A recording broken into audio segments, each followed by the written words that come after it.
What's up, guys? So I am getting ready for YCS Vegas. I will be in attendance, and I know a lot of people are interested in Edison, especially if they don't play very much. Maybe they're going to this 3v3 event with their team, and they're somehow going to be the Edison player.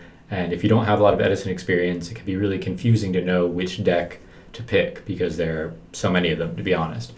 But I decided to make this guide. I shamelessly ripped off one of the Tengu Plant guys, TCG Rewind. Shout out to him, because I've been trying to familiarize myself with more of the Tengu Plant stuff as well over these past couple weeks. Really excited about my team and this event in general. So if this can just be a little bit of a help to anyone who's going and is undecided on their deck choice and is maybe just getting overwhelmed or confused, I decided to break it into these couple categories of just like solid choice, probably doesn't require too much thinking or require too much practice.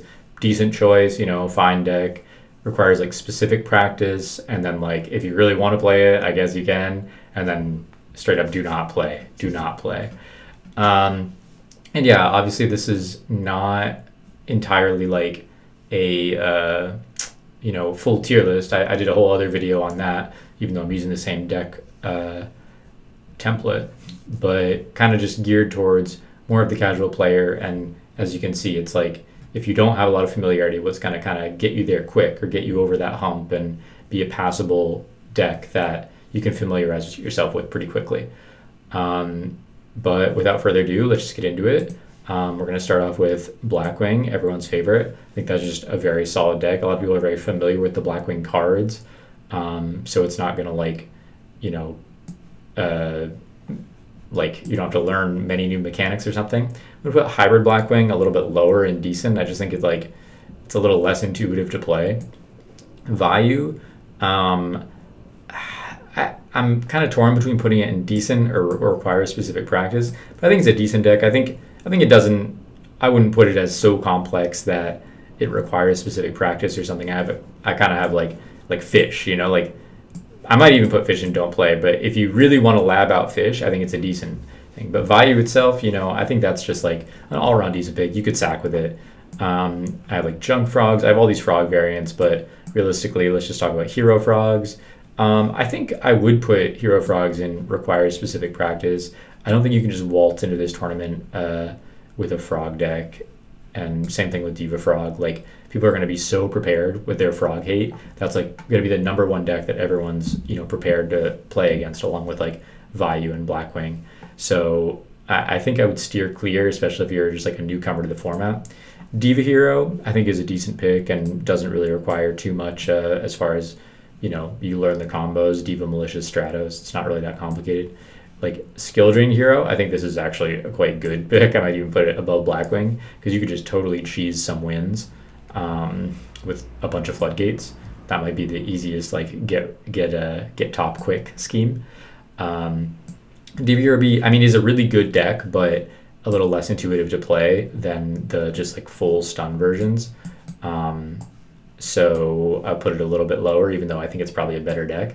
This Gadgetron Machina, if you really want to, that's your pet deck. Gadgets, I think that's a solid pick. I'd maybe drop down a decent because at the end of the day, Gadgets aren't that good of a deck. I think I put the Machina Flip in this tier as well. They are a decent deck, but it's just like if you're gonna play one Edison event out of the year or out of a couple of years, like this is your first Edison event, I don't really see much reason for you to gravitate towards Machina Flip stuff, and that's with like Raikos and hamsters. Norlaris, this is Norlaris Dark Guy. This is a complete meme. Don't play that. Even though I came up with that deck, but no one's gonna want to play that. The Vayu Norlaris, kind of same thing. Like, it's a pretty intuitive deck to play, and maybe if you're good at Modern, you could really learn it because it's just about blowing up the field and doing a big combo. But at the same time, it's just not that good, and like I don't think it's consistent enough to really cheese better players that often. This is like I think we already did that. The Flip Dragon, same thing as the Flip Machina. Like, if you had one shot, Dragon Turbo, I'm gonna say that's definitely requires specific practice. Like, you can't just waltz in and play that. Disaster Dragon, that seems decent. You know, pretty intuitive play. Slam some big dragons. That seems fun as well. Chaos Fairy, I think. Again, like if you really want to, I just find it hard to believe that that's like the deck that you're going to land on if you're picking from all these decks. And I put normal fairy in the same category, but they definitely do require a specific skill set if you are going to play them. So I'd probably put them in up in that one, I guess, as well. Sworn, I think that's a deck that takes a lot of skill to play, I would say, and definitely requires some specific knowledge of the lines and knowledge of the format. Regular Lightsworn, I'll probably put that in decent. Maybe I'll put it in solid. I mean, everyone likes to sack with Lightsworn, and honestly, if you played like these formats at all, like maybe you have some nostalgia for Lightsworn, that seems like a pretty decent choice. You could get some wins. Glads, if you really want to. I do think Glads are a pretty good deck, but again, if you're like going in blind, Aliens don't play, Macro don't play, Gravekeepers, again, like maybe you're testing with your testing partners to play the Tengu format, so you're already getting some familiarity with the Gravekeepers. I'm actually going to put it at the bottom of decent. It seems like a fine deck to bring, like kind of a meme, but Amaryllis, I'd say, requires really specific practice. Kind of hard to imagine that you'd land on Amaryllis either, but I do think it's actually a pretty good deck. So like if you're going to put the time in to play one, I think it could catch a lot of people by surprise. So I kind of do think Amaryllis is a good pick, but you do kind of have to learn it. Quick Draw, I mean, if you really want to, I might just put it in Don't Play. I think classic Quick Draw is pretty outdated, not going to get you there. Machine of Quick Draw, this is not a real deck, don't play it. So on to some zombie packages, and I'm just trying to go through this broad strokes, but you guys can kind of see where I'm getting. I mean, maybe this is sort of to no surprise that like Blackwing Hero, Lightsworn, but I do think that if you're going into this and you're trying to evaluate the field, I mean, everyone knows that like Blackwing, Vayu, Frogs are some of the top decks in the format, so you want to have a little bit of an edge. And unfortunately, I think if you're not very experienced, like Edison's a format where the skill edge can be very apparent and you can really use it to edge out some wins.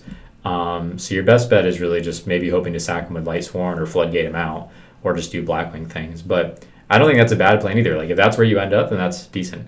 Welidad, all the zombie decks I think require pretty specific practice, but like, Diva Zombie, I'll put Diva Zombie at the top because it is like the best version. People have been combining Instant and Diva. I think that's a decent version too.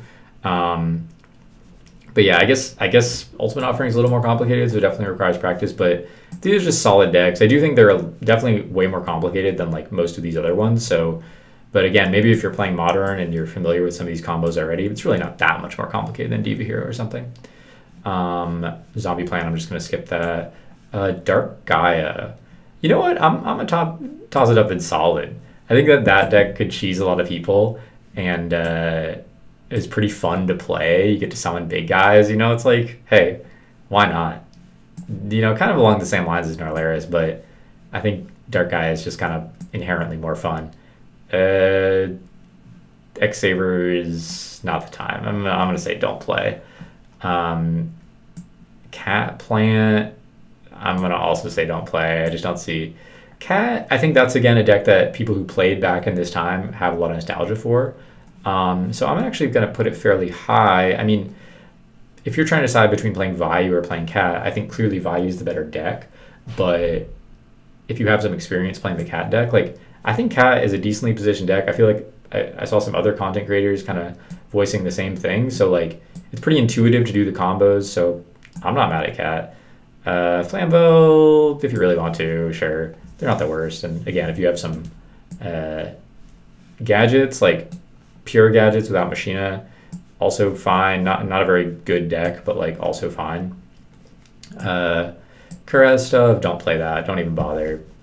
Gemini, it sucks because I think a lot of people think this deck is very fun.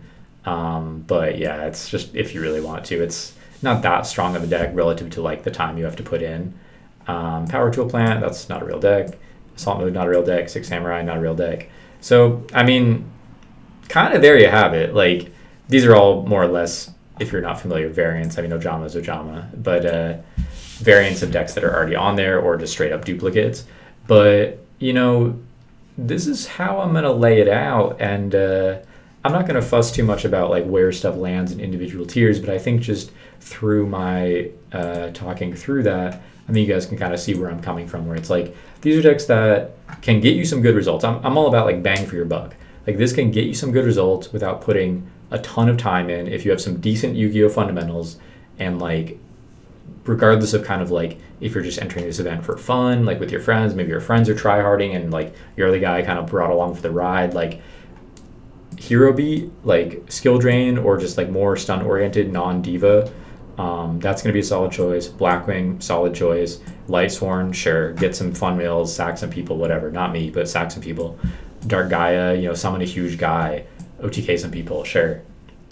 Norlaris, I mean, your opponents are not going to have fun, so then you're not going to have fun. Don't play Norlaris against me. I don't want to deal with that.